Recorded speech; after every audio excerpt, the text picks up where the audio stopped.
오늘 성경 봉독 오르폰 따망 발음 정확하게 잘 봉독했지요. 우리나라 발음이 굉장히 어려운데 읽고 또 읽고 문자뿐만이 아니라 문자 사이에 있는 하나님 말씀의 의미를 생각하면서 말씀을 봉독했습니다. 말씀을 들으면서 특별히 우리 따망이 오르폰 따망이 강조하면서 읽은 힘을 준 말씀이 있어요. 사도행전 14장 15절인데 이르되 여러분이여 어찌하여 이러한 일을 하십니까? 우리도 여러분과 같은 성정을 가진 사람입니다. 내가 여러분에게 복음을 전하고 있는 것은 이런 헛된 일을 버리고 천지 만물을 지으신 하나님께로 돌아오게 하려는 것입니다. 말씀을 읽으면서 더 강하게 하나님의 말씀을 정말 전하는 것처럼 말씀을 읽어주셨어요. 너무 감사합니다. 다시 한번 크게 박수 한번 주시기 바랍니다. 우리 네팔에서 한국에 왔고 또 우리 결혼하고 가정을 이루어서 천안에 생활하고 있고 또 청년소년 문화상담학 박사과정 중에 있습니다. 논문도 써야 되고 일도 해야 되고 가정도 이끌어 가야 되는 무거운 책임을 지고 오늘을 살고 있는데 믿음으로 살고 있어요. 주 안에서 오늘 말씀이 위로가 되고 권능이 되고 열매가 되기를 주님의 이름으로 축복합니다. 오늘은 10월 둘째 주일이고 창조절입니다. 오늘은 믿음으로 사는 것이 무엇일까? 이것을 한번 묵상해 보았습니다. 믿음으로 산다는 것은 하나님의 은혜를 알고 사는 거죠. 은혜를 알고 산다고 하는 것은 하나님이 우리에게 약속하신 말씀을 내 마음속에 품고 오늘 현재 지금 현재를 믿음으로 살려고 몸부림치는 것을 우리는 신앙, 믿음이라고 이렇게 이야기를 합니다. 어떤 믿음 좋은 부잣집 처녀, 말이 좀 빠르니까 잘 이해하시기를 바랍니다. 믿음 좋은 부잣집의 딸입니다. 그 처녀가 교제를 했는데 믿음 좋은 남자 청년과 교제를 하다가 두 사람이 이제 미래를 함께 꿈꾸려고 결혼 약속까지 합니다. 결혼하기 위해서 이제 그 여성의 부모님을 찾아가서 이제 인사를 하는데 식사를 하고 이제 아버지와 이제 딸 예비 사위죠. 예비 사위가 대화하는 시간이 되었습니다. 아버지의 관심사는 뭘까요? 아버지의 관심사는 과연 이 남자가 내 딸을 잘 이제 이끌어주고 가정을 편안하게 할까? 제일 관심사잖아요. 그래서 물어봅니다. 앞으로의 장래 계획이 무엇인가? 저는 믿음으로 당신 딸을 만나서 지금까지 교제해 왔기 때문에 저는 앞으로 열심히 일을 해서 믿음 생활 잘하고 잘 하려고 합니다. 이 일에 대해서 하나님이 도와주시고 함께해 주실 줄로 믿습니다. 이렇게 이야기를 하는 거예요. 그러니까 이 아버지가 또 물어봅니다. 그럼 지금 직업은 무엇인가 물어봤더니 직업이 아직 특별하게 없는 겁니다. 지금 직업이 없지만 역시 이것도 하나님께서 도와주시고 함께 하시면 좋은 직장, 좋은 직업을 얻을 수 있으리라고 믿습니다. 이렇게 이야기를 하는 거였습니다. 아버지가 질문을 하면서 걱정이 이제 서서히 생기기 시작을 해요. 그러면 그렇게 이제 열심히 일을 해서 돈을 벌고 가정을 꾸밀 텐데 내 딸을 고생시키지 않고 어떻게 잘 가정을 이끌어 갈지 그거에 대한 계획도 한번 말해줄 수 있나 얘기를 하니까 이 청년이 또 이야기를 합니다. 그것도 역시 많은 고민을 하고 있는데 고민하면서 든 생각은 그것 또한 하나님이 도와주실 거라고 믿고 저 믿음으로 준비하고 있습니다. 그러는 거예요. 아버지는 점점 더 걱정이 되기 시작을 했습니다. 당장 결혼하겠다고 하는데 아무런 준비도 없어서 이제 곧 결혼을 준비해야 될 텐데 정말 결혼을 위해서 반지 정도는 준비를 해 놓지 않았겠나 하면서 반지라도 준비를 해놨냐 이렇게 물어봅니다. 답답하니까 물어본 거겠지요. 그러니까 이 청년이 또 말하기를 그것 또한 역시 고민을 많이 하고 있는데 하나님께서 도와주실 거라고 저는 믿습니다. 이렇게 이야기를 하는 거였습니다. 청년이 이제 돌아가고 이제 그 딸의 어머니가 너무나 궁금해서 그 아버지에게 물어봅니다. 도대체 저 젊은 청년하고 어떤 이야기를 했습니까? 과연 내 딸을 잘 이끌어주고 좋은 가정 만들 수 있는 그러한 청년으로 보입니까? 이렇게 질문을 하는데 아버지가 뭐라고 답변을 하겠어요? 믿음이 없는 사람은 아닐 텐데 어두운 표정으로 이야기를 합니다. 직업도 없고 계획도 없고 모든 거를 다 하나님께 맡긴다라고 이야기를 하는데 기쁜 게 아니고 이 속에서는 점점 이 걱정이 많아지는 겁니다. 그러면서 곰곰이 생각을 하다가 갑자기 머리를 버뜩이는 그러한 생각이 들었는지 이런 이야기를 해요. 저 친구와 이야기하면서 한 가지 알아낸 것이 있는데 저놈이 나를 하나님으로 생각하는 것 같아 이렇게 이야기를 하는 거였습니다. 하나님으로 생각하는 것 같아. 여기서 웃어주셔야 되는데 안 웃어서 오늘 또 실패를 했습니다. 우스갯소리로 나온 이야기인데 우리가 믿음이라는 것이 무엇일까라는 이 주제에 접근을 해보려고 이 이야기를 한 거예요. 청년의 믿음이 더 가슴에 와 닿으십니까? 아니면 이 딸의 아버지 저놈이 나를 하나님으로 생각하는 것 같아. 이 처갓집 덕을 보려고 이렇게 인식을 하고 내가 다 지원해 줘야 되나 하는 마음을 이야기했던 아버지의 이 믿음이 더 마음에 와 닿으십니까? 우리에게 질문 사항이거든요. 상당히 중요한 부분이라고 보는데 우리가 이 부분에 있어서 명확하게 구분하기는 쉽지 않지만 그러나 개념적으로는 정리할 수가 있습니다. 뭐냐면 내가 생각하고 있는 믿음, 내가 생각하고 있는 신앙의 개념, 그러한 개념이 분명하게 있다. 또한 동시에 내가 가지고 있는 신앙, 내가 가지고 있는 믿음의 개념을 뛰어넘는 하나님을 믿는 믿음도 분명하게 있다. 저는 이 두 가지가 이 머릿속에 떠오릅니다. 아버지의 그 생각은 자기 생각이 좀 많이 들어가 있는 것이고 세상 여러 가지 시류를 나름대로 적용한 그러한 이 생각인 것 같아요. 근데 이 청년은 아무런 대책도 없고 아무런 계획도 없는데 오직 하나님 무모하게 보이기는 하지만은 그러나 그 안에는 하나님에 대한 믿음으로 뭔가 하려고 몸부림치고 있는 열정이 느껴지기도 합니다.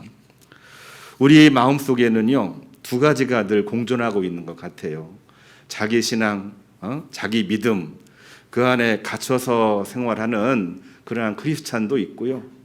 자기 생각이 있긴 하지만 자기 생각으로는 해결이 안 되지만 그거를 뛰어넘어서 하나님이 함께 하시면 내가 어떤 일이든지 할 수 있을 줄로 믿습니다 라는 하나님 신앙으로 무장되어 있는 사람이 분명히 있다라고 이렇게 생각을 합니다. 저는 오늘 말씀을 준비하면서 우리에게 필요한 믿음은 과연 뭘까요?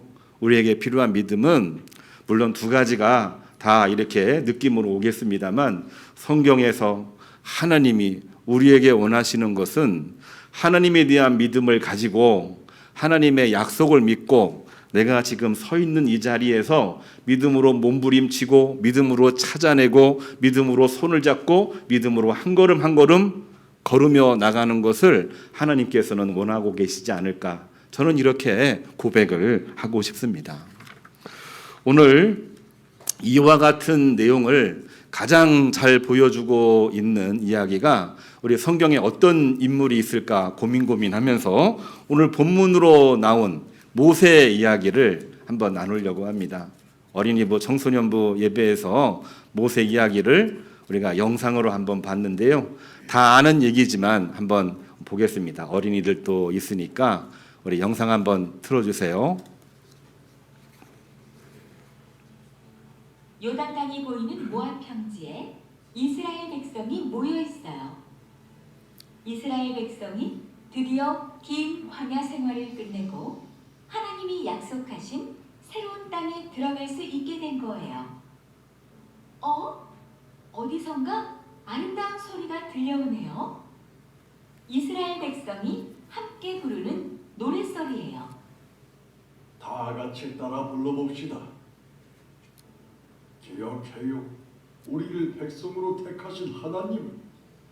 기억해요. 사막과 같은 위험한 땅에서 우리를 돌보신 하나님. 기억해요. 독수리같이 넓은 날개로 우리를 지키시는 하나님. 찬양해요. 우리를 새로운 땅으로 인도하시는 하나님을. 찬양해요. 우리에게 좋은 것들을 허락하실 하나님을. 모세는 새로운 땅에 들어갈 이스라엘 백성이 하나님을 잊지 않도록 가르쳤어요. 황량한 광야에서 눈동자와 같이 돌보신 분이 하나님이심을 기억하고 이스라엘 백성을 좋은 땅으로 인도하실 분도 하나님이심을 잊지 않게 했어요. 모세는 이 노래를 들려주었어요. 이스라엘 백성은 함께 노래를 부르며 지금까지 이스라엘 백성을 돌보신 하나님을 기억하고 앞으로도 이스라엘 백성을 인도하실 하나님을 찬양했어요. 우리 어린이 청소년 예배에서는 조금 더 긴 영상을 보면서 오늘 설교 말씀을 함께 나누었는데요. 이 내용 보게 되면은 믿음의 내용이 나와 있습니다. 앞서 이야기한 우스갯소리 이야기 속에서 아버지가 갖고 있는 자기 생각의 믿음, 그리고 하나님만을 바라보며 믿음으로 나가는 어느 청년의 믿음, 이 두 가지가 교차되고 있는데 모세의 믿음은 어디에 더 가까운 걸까요? 모세가 출애굽을 할 때에도 계획 그리고 여러 가지 작전 이러한 것이 존재하지를 않았습니다. 하나님에 대한 믿음 하나 가지고 애굽 땅에 들어갔고 나올 때에도 하나님이 하시는 것을 보라 하면서 믿음으로 인도했고 홍해를 건너 시내산에서 말씀을 받을 때에도 하나님이 주시는 말씀을 가지고 광야 생활을 지내왔고 아말렉 속속에 쳐들어올 때에도 군대가 준비가 안 돼 있었지만 하나님 앞에 손들며 기도할 때에 하나님이 이기게 해주셨고 먹을 것, 입을 것, 마실 것이 부족한 중에도 하나님이 주시는 만나와 메추라기를 먹으면서 이 광야 40년을 지낸 다음에 이제 마지막으로 모압 평지에 모여서 백성들에게 우리가 지금까지 하나님의 은혜로 살아남았는데 이제 약속의 땅 가나안 땅에 들어갑니다. 이 약속의 땅 가나안 땅에 들어갈 때 우리에게 가장 소중한 것이 무엇인지를 우리는 알고 들어가야 됩니다. 이에 관한 내용을 3편의 설교를 담은 것이 이 신명기입니다. 그리고 신명기의 내용 오늘 32장을 오룻번 따망이 이제 봉독을 했는데 이 설교를 다 마친 다음에 이 3편의 설교를 다시 한번 요약하고 반복하는 내용이 뭐냐면은 모세가 하나님을 찬양을 해요. 모세가 하나님을 영광 돌리는 노래를 부릅니다. 백성들이 따라 부르게 하는 그러한 내용인데 오늘 32장 7절입니다. 아까 우리 오르폰이 읽었지만 제가 다시 한 번 더 읽어드립니다. 여러분 옛날 연대를 생각하면서 지금 현재 하나님께 물어보십시오. 짐승이 부르짖는 광야에서 하나님은 우리를 만나시고 호위하시고 보호하시며 우리를 자기의 눈동자같이 지켜주셨습니다.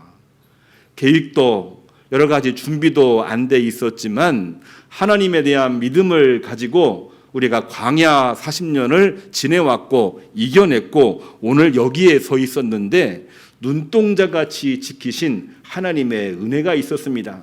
그 은혜를 기억하고 은혜 중에 있는 약속을 믿고 현재를 살아가는 것이 우리들에게 하나님이 원하시는 것이고 그것이 바로 우리가 믿음으로 사는 증거이기도 한 것입니다.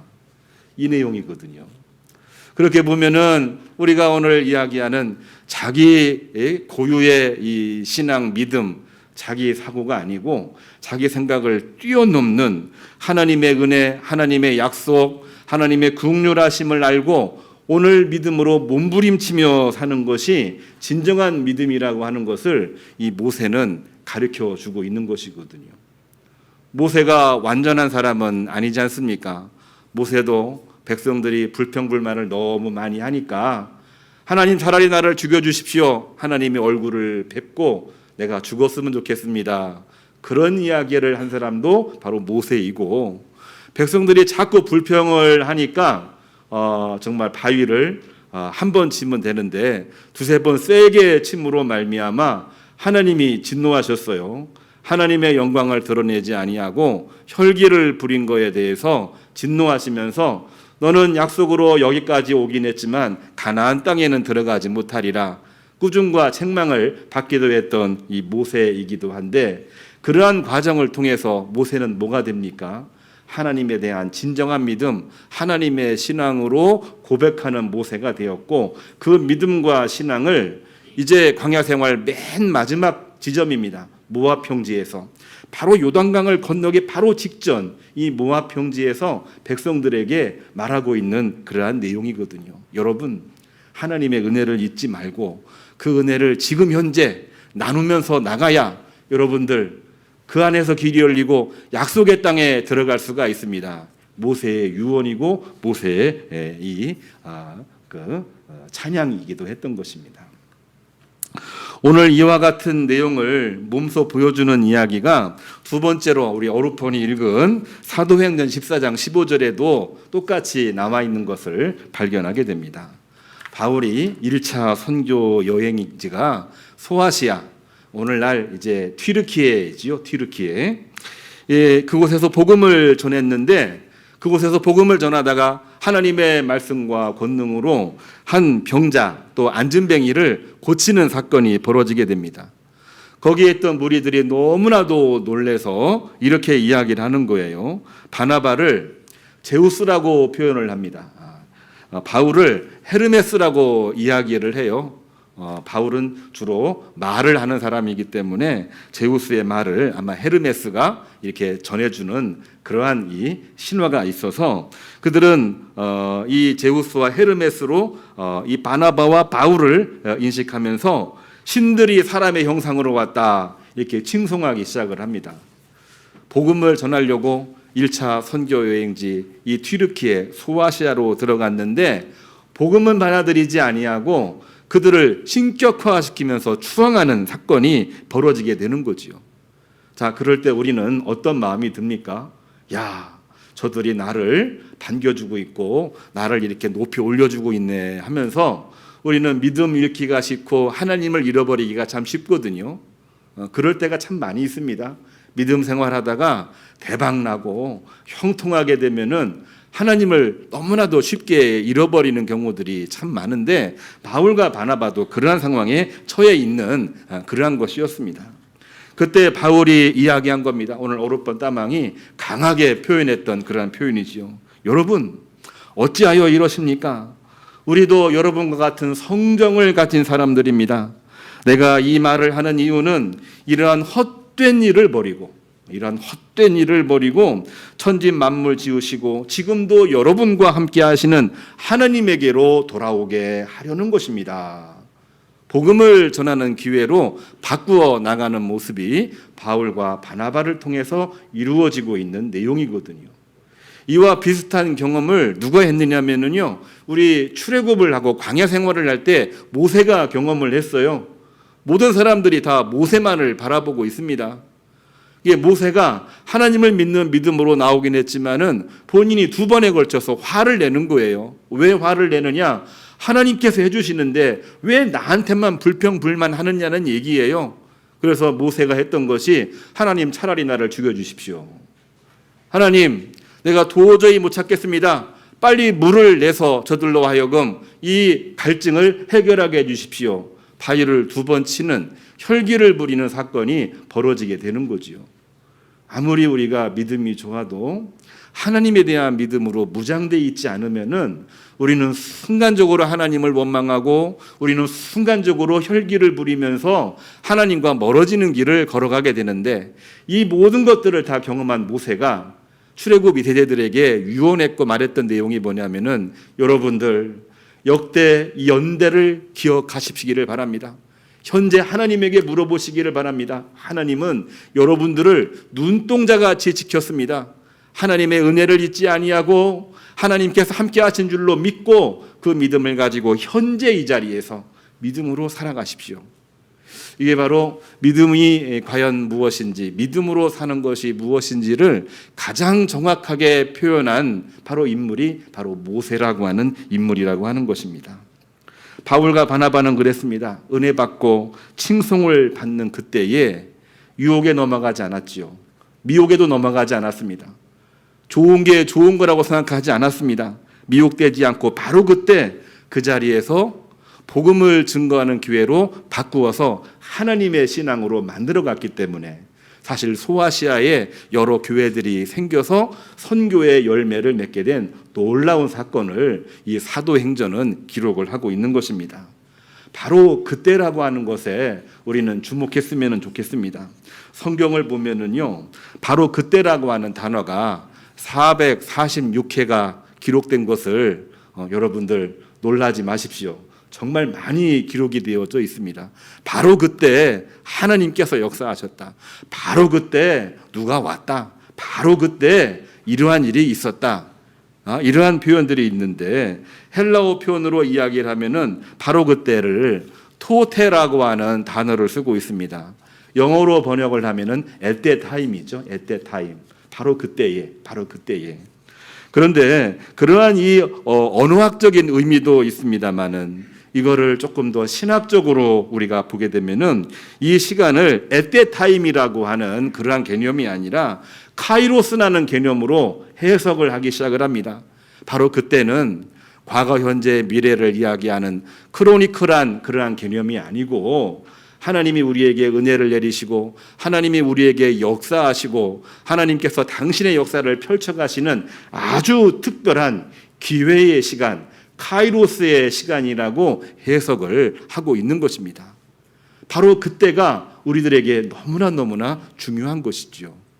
지금 이 순간이 바로 그때가 되기를, 내가 지금 생각하고 내가 지금 기도하고 있고 내가 지금 대화하고 있는 모든 시간이 카이로스의 시간, 하나님이 함께 하시고 하나님께서 역사하시고 하나님께서 열매를 맺게 하시는 축복의 시간 되기를 주님의 이름으로 축복합니다. 어떤 목사님이 설교하는 중에 이런 이야기를 하셨어요. 정말 하나님 사랑, 이웃 사랑을 설교를 했는데 설교를 듣는 분들도 많이 감동을 받았고 설교를 하는 목사님도 설교를 하면서 은혜를 받은 거예요. 그러다가 설교 원고에 없는 이야기를 한 가지 하게 되는데 여러분, 하나님 사랑, 이웃 사랑을 오늘 말씀으로 함께 나누었습니다. 여러분들에게 묻겠습니다. 여러분 중에 주변에 혹시 미워하는 사람이 하나도 없는 분들이 있으면은 한번 손들어 주시기를 바랍니다.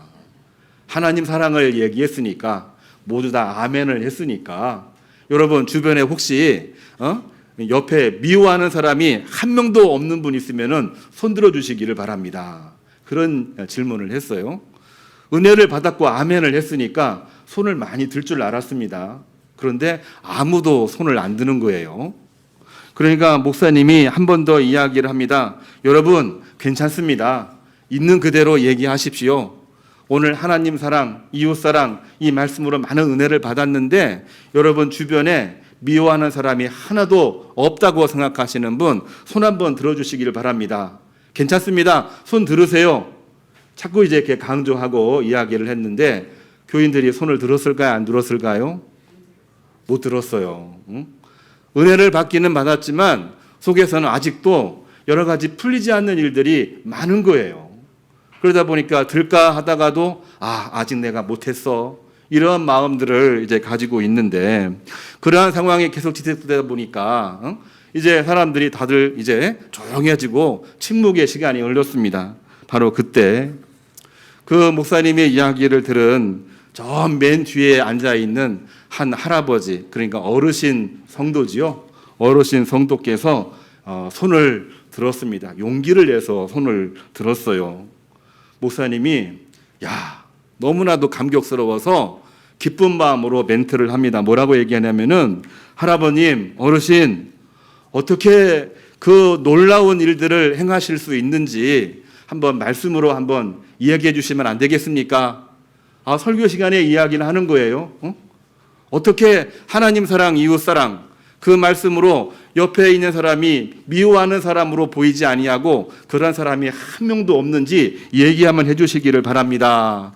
그렇게 얘기를 하니까 그 노령의 할아버지가 힘없는 목소리로 이야기를 합니다. 뭐라고 얘기했냐면은, 목사님, 지금 그러한 사람은 제 옆에 없습니다. 제 옆에는 미워하는 사람들이 그렇게 많았는데 지금은 모두 죽고 없습니다. 그렇게 말을 했답니다. 노령의 어르신이다 보니까 오래 사셨고 건강, 장수의 복을 받으신 어르신인데, 옛날에는 있었겠죠. 열심히 살다 보면은 충돌, 갈등 생길 수밖에 없는 것이고, 사람은 감정의 동물이기 때문에 미워하는 마음도 생길 수가 있는 건데, 그런데 그러한 모든 것들을 이제 경험한 분이 지금은 없는 거예요. 그리고 뒤늦게 말씀을 들은 거예요. 저희에는 지금 없습니다. 옛날에는 많이 있었지만 지금은 다 죽었습니다. 이런 말을 했다고 하는 거, 우리가 우스갯소리로 한번 귀에 기억해 둘 만한 그러한 내용입니다. 이게 과연 어떤 내용을 담고 있는 것일까요? 바로 그때입니다. 바로 그때. 우리는 그때를 절대로 놓쳐서는 안 된다는 얘기지요. 나이가 들어서 뒤늦게 깨달으면은 사실 할 수 있는 것이 많지가 않습니다. 은혜 받았을 때 그 은혜를 가지고 즉시 옆에 분들과 나누고 즉시 하나님 말씀 증거하는 기회로 삼고, 지금까지는 못했지만 은혜를 받는 그 순간은 내가 믿음으로 행해야지, 내가 믿음으로 섬겨야지, 내가 믿음으로 나가야지, 지금까지는 그렇게 하지는 못했지만은 내가 믿음으로 결단해야지, 이러한 믿음으로 나갈 때 하나님께서는 그때 역사하시는 줄로 믿으시기를 주님의 이름으로 축복합니다. 오늘 성경 말씀에도 그와 같은 내용이 나와 있어요. 오늘 어룻번이 읽은 세 번째 본문 말씀인데, 우리가 너무나 잘 알고 있는 오병이어에 관한 말씀입니다. 오병이어는 마태복음과 누가복음에 나와 있는데, 오늘 어룻번이 읽은 말씀 마가복음은요 7병이어예요. 그러니까 내용이 약간 다릅니다. 내용이 약간 다르긴 하지만은 내용적으로 보게 되면은 너무나도 똑같은 그러한 내용이에요. 간단하게 요약을 합니다. 이 많은 사람들을 어떻게 먹여야 되겠는가? 제자들은 가서 물건을 사가지고 와야 되고, 그 일들을 감당하려면 300데나리온이 필요합니다. 돈에 대해서 걱정을 하고 있습니다. 세상적으로 사고를 하는 거지요. 근데 예수님은 뭐라고 얘기합니까? 그러한 상식과 합리를 뛰어넘어서 그렇게 하지 말고 20-30명씩 모여 앉도록 해라. 그렇게 한 다음에 하늘을 우러러 떡과 이 물고기를 들고 축복기도 하신 다음에 나누어 주어라, 먹게 하라 했을 때에 그 자리에서 7광주리가 남았습니다. 이 5병이어에서는 12광주리인데 7병이어에서는 이 7광주리가 남은 거라는 얘기지요. 자, 그런데 내용적으로는 비슷하지만 이 마태, 누가 5병이어와 오늘 마가복음의 7병이어에 나와 있는 말씀 중에 한 가지 다른 점이 있습니다. 우리가 세 가지 본문을 한꺼번에 보기가 쉽지가 않기 때문에 오늘 설교 시간에 이야기하는 건데요. 눈에 띄는 본문입니다. 우리가 어디를 보냐면요, 마가복음 8장 2절입니다. 예수님이 하시는 말씀이에요. 마태, 누가에는 이 말씀이 없고 마가복음에만 나와 있는데요. 8장 2절을 보면은 내가 무리를 불쌍히 여기노라. 그들이 나와 함께 있은지 이미 사흘이 지났으나 먹을 것이 없도다. 만일 내가 그들을 굶겨 집으로 보내면 길에서 기진하리라. 그 중에는 멀리서 온 사람들도 있느니라. 이 말씀은 이 마가복음에만 나와 있는 내용입니다. 성경을 보면서 이러한 이 깨달음을 얻게 하는 본문 말씀이 저는 이 말씀이라고 생각이 되는데요. 제자들 말대로 세상적인 상식적인 관점에서 이야기해도 나올 수 있는 내용이, 돈으로 먹을 것을 사서 먹일 수도 있습니다. 그런데 지금은 그럴 시간이 없는 거예요. 시간이 없기 때문에 돌려보내야 되는데 돌려보내게 되면은 길에서 기진하리라. 그 중에는 멀리서 말씀을 듣고 온 사람들도 있느니라. 말씀을 들으면서 많은 은혜를 받았습니다. 근데 은혜를 받았는데 배가 고프니까 불평불만이 생기기 시작하는 바로 그 순간이거든요. 그때에 돈을 모아서 물건 사와서 음식을 만들어서 주기에는 너무나도 어려운 상황이 된 건데 바로 그때 예수님께서는 20-30명씩 모이게 하라. 질병이어를 들고 축사하시고 기도한 다음에 나누어 주어라. 그리고 먹게 하라. 했을 때 배불리 먹고 7광주리가 남았다라고 하는 것은 매우 특별한 의미를 담고 있는 것입니다. 받은 은혜가 말씀의 은혜가 있잖아요. 받은 은혜를 우리가 잊어버리지 말고 그 즉시 나누라고 하는 것입니다. 나눌 때에 그들은 감사했습니다. 자기들이 가져온 음식도 내놓았습니다. 그것 가지고는 부족하지요. 하나님께서는 은혜 위에 은혜를 더 부어주셔서 이 7,000명이 먹고도 남을 만한 이 엄청난 양의 식사가 이루어지고 하나님 앞에 감사, 찬양, 영광 돌리는 칠병이어의 기적이 이 마가복음에는 기록이 되어져 있는 것입니다. 하나님의 신앙을 이야기했습니다. 오늘 성경 말씀을 보면은 이게 바로 예수님의 마음입니다.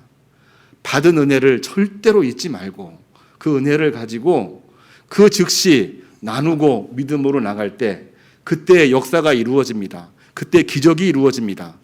역사와 기적이 무엇입니까? 그 순간 그 자리에 하나님께서는 부으시고 채우시고 넘치게 하시는 가운데에 하나님 영광이 드러나고 사람의 생명이 살아나고 구원과 은혜를 입는 사람들이 더 많이 늘어나게 하는 역사가 그 안에서 이루어지게 되는 것이지요. 은혜라고 하는 것이 뭡니까? 배부른데 먹을 것이 많아지면 은혜라고 말합니까? 은혜라고 말하지 않습니다. 은혜는 어느 때 이루어지는 겁니까? 없고 부족하고 힘들 때 그 문제를 해결해 주시는 하나님의 신비하고 오묘한 것을 우리는 하나님의 은혜라고 이야기를 합니다. 그거를 은혜라고 이야기를 하기 때문에 은혜를 받는 그 순간 즉시 옆에 있는 사람과 우리가 함께해야 될 모든 세상 사람들과 함께 나누려고 할 때에 그때에 풍성해지게 되고 부족한다고 할지라도 하나님이 채워주셔서 그 일로 말미암아 성도의 마음이 넓어지고 교회가 부흥되어지고 그러는 가운데에 하나님의 역사가 온 누리에 퍼져나게 되는 것을 우리는 꼭 기억해야 될 것입니다. 오늘 이 시편 기자도 시편 70편 5절에 이렇게 이야기를 하고 있습니다. 본인이 은혜 받은 이야기를 시편으로 노래하고 있거든요. 나는 가난하고 궁핍하오니 하나님이여 속히 내게 임하시옵소서. 은혜 입을 때에 은혜를 구하고 있는 시인의 마음이 여기에 나와 있고요. 여호와여 지체하지 마옵소서. 지체하지 마옵소서. 하나님 나에게 은혜를 주시되 그 은혜 지체하지 마시고 내게 주시옵소서. 하나님 나도 받은 은혜를 그냥 내버려 두지 아니하고 지금 즉시 나누겠습니다 라고 하는 그러한 이 시인의 이 고백이 오늘 시편 70편에도 나와 있는 그러한 내용입니다. 은혜는 어려울 때 임하는 것입니다. 지금 우리가 살고 있는 이때는 너무나도 어려운 시기입니다. 은혜가 있기를 주님의 이름으로 축복합니다. 이 나라 이 대한민국도 지금은 너무나도 어려운 시기입니다. 정치, 경제, 문화 모든 일들이 어려운 때인데 이러한 때가 바로 은혜를 받는 때인 줄로 믿습니다. 은혜를 구하시고 그 은혜를 생각하면서 우리도 힘들지만 그 은혜 즉시 나누며 나아갈 때에 그 안에서 채워주시고 하나님이 더 풍성하게 채워주시는 가운데에 우리 모든 교우님들, 가정, 자녀, 교회 우리 모든 모이는 모임 위에 하늘의 신령한 복, 땅의 기름진 복으로 채워주시기를 주님의 이름으로 축복합니다. 예. 오늘 파송 찬양은 은혜 잊지 말고 그 은혜 지금 나누라 라는 주님의 말씀을 기억을 하면서 파송의 노래로 파송 찬양 함께 부르겠습니다. 모두 다 같이 일어서시겠습니다.